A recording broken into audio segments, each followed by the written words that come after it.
सकती है। भाई दिव्या मदेरना ने आपका क्या बिगाड़ा था? आप उसका लारा किया। हरीश चौधरी ने आपका क्या बिगाड़ा था? आप उसका लारा कर रहे थे।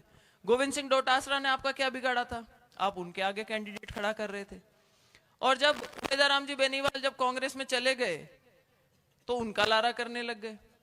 कांग्रेस के पार्टनर बन के बाड़मेर में कहते हैं बीजेपी को वोट दे देना। तो ये जो घालमेल की राजनीति है, ये लोग अब समझने लग गए इस बात को।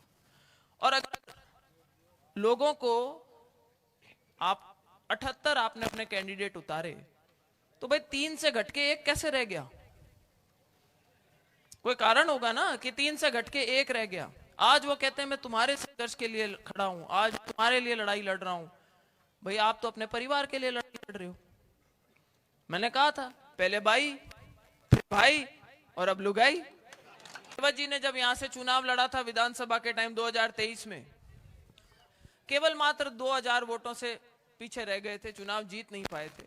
और उस टाइम पे मैं कहती हूं कि माहौल बहुत अलग था। उस टाइम आरएलपी ने अपने कैंडिडेट खड़े करे थे, 78 जगह कैंडिडेट खड़े करे थे और नेताजी भाषण सब जगह दिया करते थे कि मेरे 18-20 एमएलए जीत करके आएंगे। और लोगों के भी मन में यह आ गया था कि भाई नेताजी के हो सकता है कि इस बार इतने एमएलए जीते। तो उनके पीछे लग लिए लोग। उन्होंने कहा कि राज चाहे कांग्रेस का बनो चाहे भारतीय जनता पार्टी का बनो, कूंची अपने हाथ में रहेगी। तो लोगों के भ्रम बहुत ज्यादा था, वरना तो रेवत जी को आप पिछला चुनाव ही जिता देते 2023 का। लेकिन अब तो उससे बिल्कुल माहौल अलग है। आज सरकार बन चुकी है और मैं अक्सर कहती हूं कि भाई इस चुनाव का जो परिणाम है वो सरकार के ऊपर तो कोई आंच नहीं आएगी। सरकार तो स्थिर है, पूरे 5 साल चलेगी, पूरे नंबर है उनके पास में।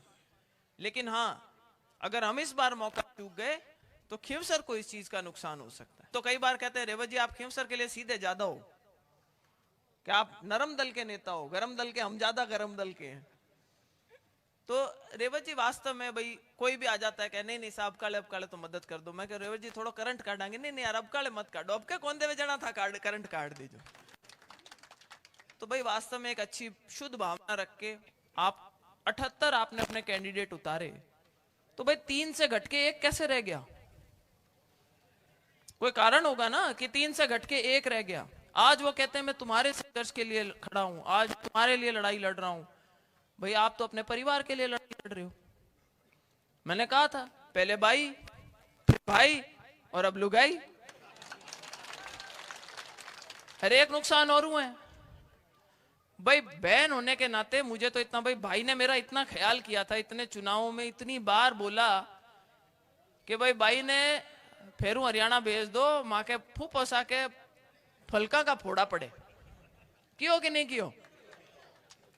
तो भाई बहन भी आज चिंता करती है अपने भाई की, अपने भतीजे भतीजियों की, कि भाभी अगर विधानसभा चली गई और आप लोकसभा में रह गए तो माँ के तो भतीजा भतीजा टिंगरिया लाई रुल जा ला रहे। आ की जिम्मेदारी कुणा की है? आपानी जिम्मेदारी है। टाबर छोटा है अबार। और भाई माँ की जरूरत होती है कि नहीं होती है? माताएं बहनें खड़ी है, भाई माँ की जरूरत होती है छोटे बच्चों को, होती है ना। खाना पीना समय से नहीं मिलेगा तो क्या होगा?